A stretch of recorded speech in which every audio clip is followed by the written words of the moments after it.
Hello विद्यार्थियों, मैं शिव वर्मा आप सभी विद्यार्थियों का बालाजी स्टडी मोशन चैनल पर हार्दिक स्वागत करता हूं। विद्यार्थियों, आप सभी लोगों को बोर्ड एग्जाम की दृष्टि से बहुत ही महत्वपूर्ण क्वेश्चनों को कराया जा रहा है, तो आप क्लासों को बिल्कुल भी मिस ना करें। चैनल पर नए हों अगर आप, तो चैनल को सब्सक्राइब जरूर कर लें, क्योंकि बोर्ड एग्जाम से पहले मैं आप लोगों को ऐसी महत्वपूर्ण क्लासें देने वाला हूँ जिनको करके आप अपने बोर्ड एग्जाम में 90+ स्कोर कर सकते हो। ठीक है, और आज की क्लास में आप लोगों को हम बताने वाले हैं क्लास 10th की मैथमेटिक्स के अंतर्गत त्रिभुज चैप्टर में एक महत्वपूर्ण प्रमेय को, महत्वपूर्ण नहीं बहुत ही महत्वपूर्ण प्रमेय को, सभी को पता है, पाइथागोरस प्रमेय। इसको सिद्ध करना आप सभी लोगों को हम बताएंगे। पूरी क्लास को ध्यान से देखिएगा, बहुत ही कम समय में मैं आप लोगों को और बहुत ही सरल भाषा में इसको प्रूव करना बताऊंगा। चलिए आज की क्लास को हम स्टार्ट करते हैं। देखिए, पाइथागोरस प्रमेय क्या कहती है कि सिद्ध कीजिए कि समकोण त्रिभुज में जो कर्ण का वर्ग है वो अन्य दो भुजाओं के वर्गों के योग के बराबर होता है। इस प्रमेय को यहाँ पर हमें सिद्ध करना है। मैंने यहाँ पर पहले से ही एक त्रिभुज बना लिया है, ठीक है, इसलिए बना लिया कि बाद में कोई भी दिक्कत ना हो, आप लोग समझ सकते हो ये चीज़। ठीक है, अब आपको करना क्या है, सबसे पहली हेडिंग लगानी है क्या भाई, दिया है ना। सबसे पहली हेडिंग क्या लगाते हो आप, दिया है। अब क्या दिया हुआ है, आप प्रमेय को खुद पढ़िए। दिया गया है कि सिद्ध कीजिए समकोण त्रिभुज में, यानी एक आपको समकोण त्रिभुज दिया है माना, ठीक है। यहां पर एक समकोण त्रिभुज है, तो यहां पर लिखोगे समकोण त्रिभुज। कौन सा समकोण त्रिभुज है, ए बी सी में, ठीक है। समकोण त्रिभुज ए बी सी में जो कोण बी है वो कितना है आपका 90 डिग्री। इतना आपको दिया हुआ है कि एक समकोण त्रिभुज है, और समकोण त्रिभुज की परिभाषा से आप सभी लोगों ने पढ़ा है जिसका एक कोण 90 डिग्री हो। मान लिया यहाँ पर कोण बी जो है वो आपका 90 डिग्री है। क्लियर हुई इतनी बात, तो ये आपने लिख दिया भाई दिया में। अगली हेडिंग आप क्या लगाओगे भाई, सिद्ध करना है, या आप लिख सकते हो रचना, है ना। तो पहले आप लिख दीजिए सिद्ध करना है। सिद्ध करना है क्या भाई, सिद्ध करना है। प्रमेय में ये बोला गया है कि जो समकोण त्रिभुज है उसमें कर्ण का वर्ग अन्य दो भुजाओं के वर्गों की योगफल के बराबर होता है। ये तो पाइथागोरस प्रमेय होती है। तो कर्ण कौन सी भुजा होती है, मैंने आपको त्रिकोणमिति में बताया है कि 90 डिग्री के सामने वाली जो भुजा होती है वो कर्ण होती है। अगर ये कोण भी आपका 90 डिग्री, तो सामने वाली भुजा कौन सी कर्ण हो जाएगी, AC। तो जो AC का वर्ग है वो अन्य दो भुजाएं, अन्य दो भुजाएं कौन सी बची, AB और BC, अन्य दो भुजाओं के वर्गों के योगफल के भाई बराबर होता है क्या भाई, कर्ण का स्क्वायर। तो ये चीज आपको यहां पर करनी है भाई प्रूफ, ठीक है। ये पाइथागोरस प्रमेय कहते हैं। बताइए ये बात समझ में आई कि नहीं आई। अब आप यहाँ पर अगली हेडिंग डालोगे भाई रचना, ठीक है। रचना में हम क्या करेंगे, यहाँ पर रचना में यहाँ पर जो आपका ये समकोण त्रिभुज ABC है, इसमें समकोण वाले से हम क्या करें, समकोण वाले शीर्ष से सामने वाली भुजा पर हम एक लंब डाल देंगे। क्या डाल देंगे भाई, लंब डाल देंगे। तो ये मैंने लंब डाल दिया, ये कोण आपका 90 डिग्री हो गया, उधर वाला कोण भी 90 डिग्री हो जाएगा, ठीक। तो ये मैंने लंब डाल दिया, इसका नाम दे दिया मैंने BD। क्या नाम दे दिया भाई, BD नाम दे दिया। क्लियर हुई इतनी बात। अब देखिएगा यहाँ पर ये हमने D बिंदु नाम दे दिया, ठीक है। रचना मैंने क्या किया कि जो BD मैंने लंब खींचा वो किस पर खींचा, AC रेखा पर। तो ये आपका हो जाएगा BD लंब AC पर, है ना। ये मैंने लंब डाला है AC रेखा पर BD। अगली हेडिंग आपकी हो जाएगी भाई उपपत्ति। कौन सी हेडिंग हो जाएगी, उपपत्ति। अब प्रूफ करना है जो आपको, वो यहाँ पर ध्यान देना है। आपको प्रूफ करना है कि जो AC का वर्ग है वो AB के स्क्वायर प्लस BC के स्क्वायर के बराबर है। इसके लिए आप क्या करोगे, सबसे पहले देखिए मैंने आप लोगों को एक बार बताया है, हालांकि ठीक है, कोई एक आपका समकोण त्रिभुज हो, समकोण त्रिभुज में समकोण वाले शीर्ष से सामने वाली भुजा पर एक लंब डाल दिया जाए, तो जो ये त्रिभुज हैं, ये दोनों त्रिभुज भी परस्पर क्या होते हैं, समरूप होते हैं। ये भी मैंने सिद्ध करना बताया है। और कोई एक त्रिभुज जो है बड़े वाले त्रिभुज के भी समरूप होता है, ये भी मैंने आपको सिद्ध करके बताया हुआ है, दूसरी प्रमेय में बताया है, ठीक है। आप देख लीजिएगा प्लेलिस्ट में जाकर, जो दूसरी वाली प्रमेय है उसमें यही मैंने आपको बताया है। तो यहाँ पर क्या करेंगे, हम यहाँ पर लिखेंगे त्रिभुज। त्रिभुज कौन सा लेंगे हम भाई, BDA या ADB, ठीक है। ADB भाई लाइट आपकी गड़बड़ कर रही है ना, चलिए मैनेज करते हैं, कोई दिक्कत नहीं। ADB ये त्रिभुज, तथा एक और त्रिभुज ले लेंगे हम, त्रिभुज बड़ा वाला ABC, ठीक। में हम इन दोनों त्रिभुजों को समरूप दिखाएंगे। सभी लोग जानते हैं, दो कोण आप जो है बराबर दिखा दीजिए बस। यहां पर देखिए जो दो ADB जो त्रिभुज है, इसमें जो कोण A है, और अगर देखिए त्रिभुज ABC में, तो कोण ABC में भी बन रहा है, तो कोण A क्या बन रहा है, दोनों में भाई उभयनिष्ठ बन रहा है। चलिए पहली चीज तो ये हो गई आपकी, है ना। ये चीज आपको ब्रैकेट में लिखना बहुत जरूरी है। उसके बाद दूसरी चीज देखिए भाई, ADB त्रिभुज में जो कोण BDA है या ADB है, ठीक है, आप लिख सकते हो कोण ADB, ये कोण कितना है 90 डिग्री। और ABC त्रिभुज में अगर देखें तो कोण ABC जो है, कोण ABC ये दोनों कोण क्या है भाई 90 डिग्री है, समकोण है।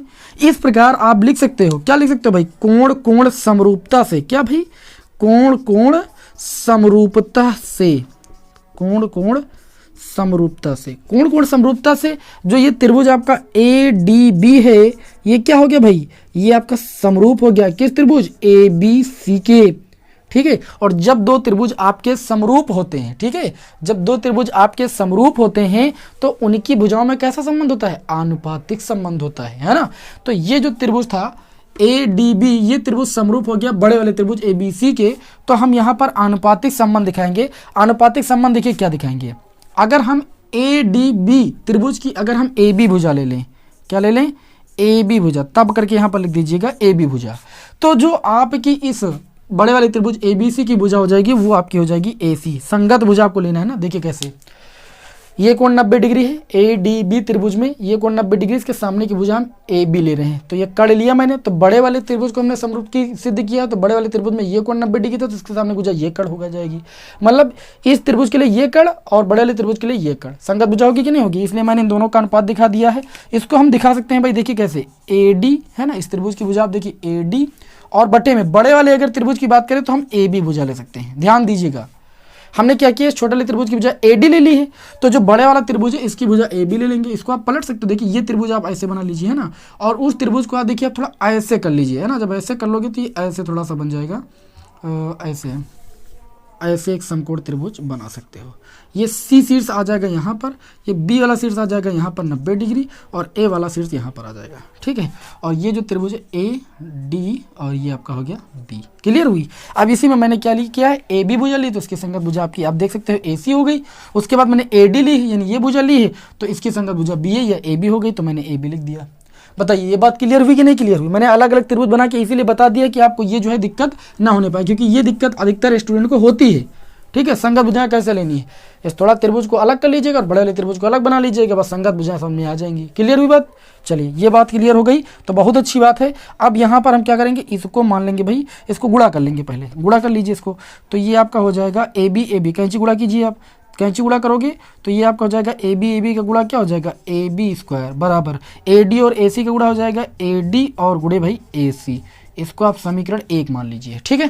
चलिए आगे बढ़ते हैं भाई, आगे बढ़ते हैं और हम क्या करते हैं, बिल्कुल इसी प्रकार यहाँ पर लिखेंगे इसी प्रकार। अब आपको प्रूफ नहीं करना है, अब आप इसी प्रकार प्रूफ कर सकते हो। इसी प्रकार देखिए मैंने इस त्रिभुज को बड़े वाले त्रिभुज को समरूप सिद्ध किया। इसी प्रकार हम ये जो दूसरा वाला त्रिभुज बन रहा है BDC, कौन सा त्रिभुज, त्रिभुज BDC, इसको भी समरूप सिद्ध कर सकते हैं बड़े वाले त्रिभुज ABC के। बताइए त्रिभुज ABC के समरूप सिद्ध कर सकते हैं ना, बिल्कुल वैसे ही कोण C क्या हो जाएगा, बेनिष्ठ हो जाएगा, और इधर आपका BDC कोण आपका समकोण हो जाएगा, और इसमें ABC। तो वही चीज कोण कोण समरूपता से जो ये वाला त्रिभुज होगा BDC या CDB, वो बड़े वाले त्रिभुज ABC के समरूप हो जाएगा कि नहीं, हो जाएगा, बिल्कुल हो जाएगा, ठीक। चलिए आगे बढ़ते हैं। ये लाइट बहुत दिक्कत खड़ी कर रही है, ठीक है, किसी तरीके से मैनेज कर रहे हैं, आप लोगों को मुझे पढ़ाना है, ठीक है। अब लाइट दिक्कत करे कोई दिक्कत नहीं है, आप थोड़ा सा मैनेज कर सकते हैं। देखिए यहाँ पर BDC ये वाला जो त्रिभुज है बड़े वाले त्रिभुज की इसी प्रकार समरूप हो गया, तो इनकी भी भुजाओं में क्या होगा भाई, आनुपातिक संबंध होगा। देखिए अगर हम इस वाले त्रिभुज की भुजा ले लें BC, ध्यान दीजिएगा, जो ये आपका पहला त्रिभुज है BDC, इसकी भुजा अगर हम BC ले लें तो बड़े वाला जो त्रिभुज आपका हो जाएगा, देखिए BC जो हो गई वो कड़ हो गई, और इसमें बड़े वाले त्रिभुज में कड़ क्या हो जाएगी, AC हो जाएगी, तो बटे AC लिख दिया। बताइए इतनी बात समझ में आई कि नहीं आई। उसके बाद अगर यहाँ पर देखें इस वाले त्रिभुज की भुजा अगर DC ले ले तो बड़े वाली त्रिभुज की भुजा कौन सी हो जाएगी भाई, BC हो जाएगी, बिल्कुल उसी प्रकार जैसे यहाँ पर मैंने किया है। यहाँ पर भी कैंची गुणा करोगे तो ये आपको मिल जाएगा BC का स्क्वायर बराबर AC और गुणे भी भाई DC। इसको आप मान लोगे समीकरण 2। इतना अगर आप समझ गए हो तो प्रमेय में आपको कोई भी दिक्कत नहीं होने वाली है। यहाँ पर आप लिखोगे समीकरण 1 + 2 से दोनों समीकरणों को जोड़ लीजिए। यहाँ पर AB स्क्वायर LHS में, इधर BC स्क्वायर है, तो ये AB स्क्वायर और BC स्क्वायर LHS जुड़ जाएगा, और RHS में है इधर AD है ना, और गुणे में कितना है आपका AC, और प्लस इधर RHS में AC और गुणे में कितना है भाई DC। तो ये आपका हो गया AB स्क्वायर और प्लस का BC स्क्वायर बराबर, इन दोनों में अगर हम देखें तो AC ले सकते हैं कॉमन, ब्रैकेट में बच जाएगा AD है ना, AC मैंने कॉमन ले लिया, तो AD प्लस कितना बच जाएगा DC। AD भुजा ये है, DC ये है, और इन दोनों को जोड़ेंगे तो भुजा बन जाएगी हमारी AC। तो ये आपका हो गया AB स्क्वायर और प्लस आपका हो गया BC स्क्वायर बराबर AC, और ये गुणे में कितना हो जाएगा AC। ठीक है, तो इस प्रकार ये चीज प्रूव हो गई कि AB का जो स्क्वायर है प्लस BC का जो स्क्वायर है वो किसके बराबर हो गया, AC का गुणा हो गया AC स्क्वायर। देखिए भाई पाइथागोरस कितनी आसान थी भाई, है ना, पाइथागोरस प्रमेय बहुत ही आसान थी, आपको कोई भी दिक्कत नहीं होनी चाहिए। मैंने क्या किया है एक बार आपको दोहरा देते हैं, बहुत ही कम समय में आपको यहाँ पर समझ में आने वाली है। आपको सिद्ध करना है कि एक समकोण त्रिभुज में कर्ण का वर्ग जो है अन्य दो भुजाओं के वर्गों के योग के बराबर होता है। इसके लिए मैंने क्या किया, एक समकोण त्रिभुज ABC लिया जिसमें कोण B आपका समकोण है, ठीक है, और उसके बाद सिद्ध करना है कर्ण का स्क्वायर अन्य दो भुजाओं के वर्गों के योग के बराबर है। रचना से मैंने क्या किया, समकोण वाले शीर्ष से सामने वाली भुजा पर एक लंब खींच दिया, यानी BD लंब खींच दिया AC रेखा पर।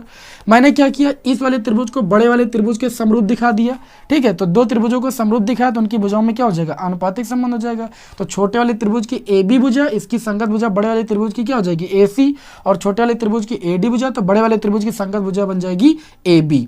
इस प्रकार मैंने कैंची गुणा किया तो AB स्क्वायर बराबर हो गया AD गुणे AC। उसके बाद क्या करेंगे हम, इसी प्रकार जो दूसरा वाला त्रिभुज वो भी बड़े वाले त्रिभुज के समरूप सिद्ध कर दिया मैंने, तो इनकी भुजाओं में आनुपातिक संबंध दिखा दिया। इस प्रकार यहाँ पर देखा BC का स्क्वायर AC गुणे DC आ गया।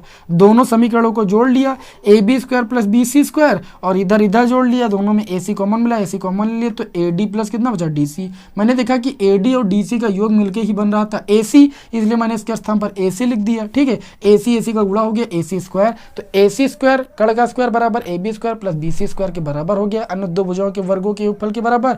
और यही थी हमारी पाइथागोरस प्रमेय।